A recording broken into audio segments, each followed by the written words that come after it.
So these three are individual vertebrae, and I'm just going to put them in order here. And collectively, they're part of the spine. So the spine has three different areas, primarily, that are different vertebrae in those areas. So there's the cervical, the thoracic, and the lumbar vertebrae. Inferior to that is a triangular shaped bone called the sacrum that kind of holds both legs together, and I'll talk about that in a minute. But the cervical, thoracic, and lumbar vertebrae have some distinct features that you would have to identify individually which area of the spine it came from. Closer to the neck, because that's what cervical are. You eat breakfast at 7, lunch at noon, and dinner at 5. So 7 cervicals, 12 thoracic, and 5 lumbar vertebrae is how many we have. Unless you are an individual that has a special anomaly, you probably play basketball, and then you have 6 lumbar. But typically, you don't. So the cervical, which is closer to the head, doesn't have much to carry. So the body of this vertebrae, which is this here, is smaller. And they have this structure of the spinous process, which is what sticks out posteriorly, that is almost bifurcated. And that means whoever would, pretend this was clay and then I stuck something right here, it almost looks like the spinous process has 2 areas, but it didn't cut all the way. So that's known as a bifurcation or bifid, which is where the term spina bifida comes about. Okay? This is the vertebral foramen, and this is the intervertebral foramen.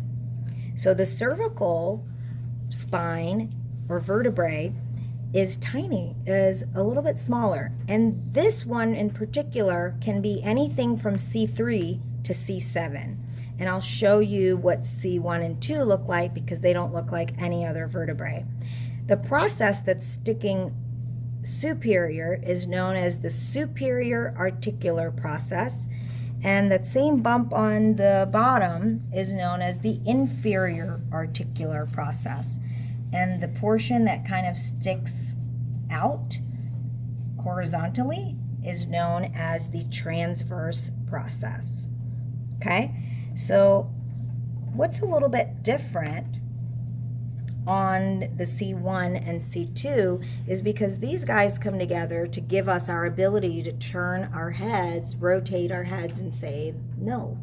Okay? And in order for us to do that, we can't have the same structure as the rest of the spine that doesn't have that mobility. So instead of having a body, this is known as the atlas.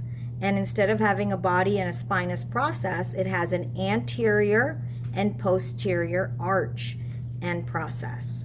So these are the arches and process, and this is the posterior arch and process and then arch. These are still the transverse process. This is still the vertebral foramen, and this is the intervertebral foramen. And this sits on C2, which I kind of showed you this way, and it allows us to do this motion here. So these are still the transverse process, but I want you to look at the spinous process of C2. It has a little bifurcation, and the prominent thing that you see is instead of a body, you have like an extension. So this is known as the dens, D-E-N-S, or the odontoid process. So that's a dead giveaway that you're looking at C2, also known as axis. So atlas is on axis, or rotates upon its axis. Okay? So how would you tell at a glance what vertebrae specifically you're looking at is a couple things. You want to look at the size of the body, And you also want to look at the direction of the spinous process. And if all else fails, you remember the animals. Cervical is a fox.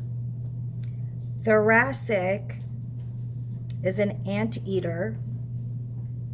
And lumbar is a moose. And if you write those on a test, it's absolutely wrong. So with that said, the spinous process of a thoracic vertebrae, especially if you look at it sagittally, is knife-like and it points inferior. Whereas a lumbar is a little more stubby, but it points directly posterior. So it's not like pointing down. The two structures that are really good to see on a lumbar spine, because it's nice and big, are the lamina and the pedicle, and I'll show you where that is. This area, if I were to wrap this region before I made the spinous process, that is known as the lamina. And the two areas before it gets to the body is known as the pedicle. So pedicle, lamina.